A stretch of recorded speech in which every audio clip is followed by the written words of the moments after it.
Vancouver's housing market has dropped, and a lot of buyers are wondering, is now the best time to buy? In today's video, we're going to break it all down, and by the end, you'll have a much clearer sense of whether this is the perfect buying opportunity. But here's a little spoiler. You might be surprised at just how much you could save right now. Stay tuned because we'll get into those numbers shortly. If you look back, Vancouver's real estate market peaked in the spring of 2022. Since then, prices have fallen by about 10 to 15%. But what does that really mean for you? Well, if you're looking at a detached home, for example, you could be saving quite a bit. But let's explore why this happened.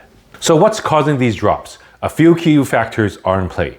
Higher interest rates have slowed down buyer activity, borrowing is more expensive, and fewer people are jumping into the market. But here's where things get interesting. As economic uncertainties shake out and fewer buyers compete for properties, those who do decide to buy right now have a distinct advantage. Now, one thing to keep in mind is that real estate markets are cyclical. Prices rise and fall depending on various factors like the economy, interest rates, and buyer demand. Historically, we've seen that these dips don't last forever. After every downturn, there is a recovery, and often prices rebound stronger than before. So if you're thinking long-term, buying during a dip like this could be a smart move. You're essentially positioning yourself for potential gains when the market picks back up. All right, before we compare Vancouver to other cities in Canada, I just want to take this quick moment to introduce myself. I'm Ken Wong, a real estate expert with many years of experience right here in Vancouver. Whether you're looking for a family home or an investment property, I'm here to help you navigate this really unique market. And here's something that might really benefit you. I have experience in high-end renovations. I've helped clients save tens of thousands of dollars because I was able to catch what home inspectors couldn't catch. So how does Vancouver compare to other major Canadian cities? Well, Toronto and Montreal have also seen their own market corrections, but Vancouver's dip is particularly influenced by its limited land supply and geography. Vancouver is surrounded by mountains and water, making land for new developments scarce. In contrast, cities like Toronto have more room to expand outwards. While prices in Toronto have dropped as well, Vancouver real estate market remains unique because its high demand and constrained supply. The geographical limitation often supports stronger price recoveries in the long run. In short, what we're seeing in Vancouver is a sharper, more constrained dip compared to other cities, but the same fundamentals of growth still apply. Another important factor that's impacted Vancouver's real estate market is the role of foreign buyers. In the past, foreign investments, particularly from China, drove up prices significantly, making it harder for locals to compete. But in recent years, government restrictions, including the foreign buyers tax and the federal foreign buyer ban, have cooled this trend. These policies were designed to make housing more accessible to locals, and we're seeing their effects now. While foreign buyers haven't completely disappeared, their reduced presence has definitely contributed to the drop in prices. But as these policies evolve or change, foreign investment could again become a factor in the market's future. Now let's talk about how interest rates are affecting the market and your potential mortgage payments. Over the past couple of years, the Bank of Canada has raised interest rates and borrowing has become more expensive. To put that into perspective, let's say you're looking at a $1 million mortgage. Before the interest rate hike, a typical mortgage would have been about 2.5%, and this meant a monthly payment of about $4,700. Now the rate has jumped to about 5%, and that same mortgage is now costing you about $6,000 per month. Now, although in the last couple months interest rates have been dropping, they've actually dropped 3 times. That hasn't really led to an increase in prices yet. I feel that a lot of buyers are on the sidelines waiting to jump in. From $4,700 to $6,000, that is a big difference. However, while higher rates make monthly payments more expensive, the lower home prices you're seeing right now might be offset some of that increase. Plus, as interest rates eventually drop again, which many experts expect in the next year or so, you could always refinance and get the lower monthly payment. This brings us to an important point. Right now, we're in a buyer's market, and that gives you a unique advantage. What exactly does that mean for you? In a buyer's market, there are more homes for sale than there are active buyers. This gives the buyers an upper hand in negotiations. Sellers are more motivated to close a deal quickly, and this means for you as a buyer, you have power to negotiate better terms. You could ask for repairs to be done, request closing cost credits, or even negotiate a lower purchase price. Essentially, you have more control over the final terms of the sale.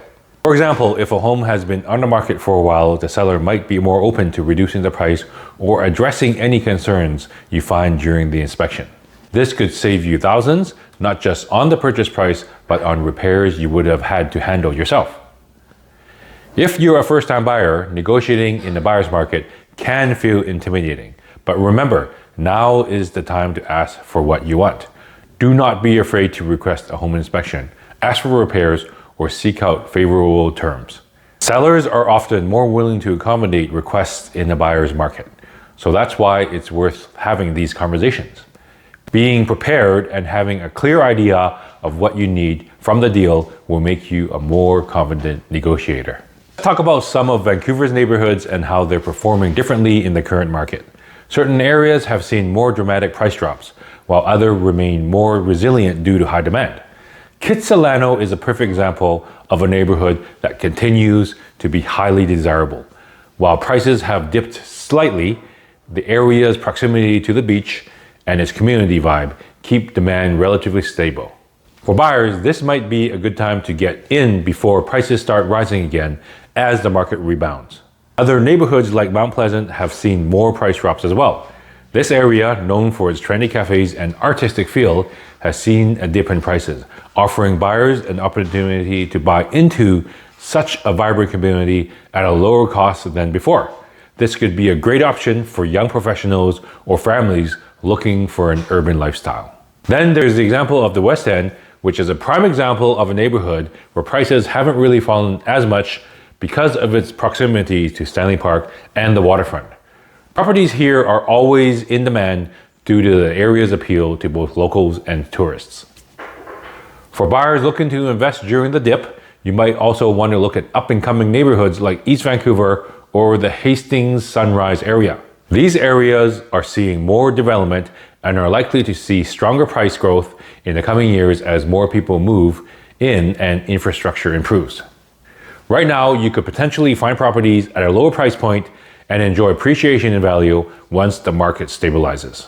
Okay, here's where things get exciting. With prices down 10 to 15%, you're looking at a significant savings. Let's break it down. If you were eyeing a detached home that was priced at $2 million at the peak, you could be saving a bit over $200,000 right now. And that's not all. Because fewer buyers are in the market, you've got more negotiating power. Imagine asking for repairs, getting better terms, or even securing a lower price just because you're one of the few actively looking. Okay, on the flip side, of course, with any opportunity, there are risks. Of course, with any opportunities, there are risks. Although interest rates are coming down, they still are high. If the economy takes a further dip, prices could stay down for a while. But here's the catch. While interest rates may remain high now, many experts believe that they're due to drop in the next year. So here's the question. Are you willing to ride out the current rate environment for a big potential payoff later? Looking ahead, let's talk about the long-term outlook for Vancouver. Population growth isn't slowing down, and Vancouver's geography means there's a limit to how much new housing can be built. With immigration policies, Canada is accepting many immigrants every year. What does this mean for prices in the long run? If history is any indicator, it means that they're likely to rise again soon. So buying during a dip like this could put you in a great position when the market rebounds, and it's already happened before. So is now the time to buy? With prices down, savings on the table, and the chance for a strong future growth, the answer just might be yes. But as always, it depends on your personal situation. You always have to be prepared that if things don't go your way, can you keep up with the mortgage payments? If you're thinking about buying, now's the time to dig deeper. Reach out to a local real estate expert like myself to help you explore your options. And don't hesitate to ask questions in the comments. Make sure to subscribe for more insights on how to navigate this unpredictable but exciting market.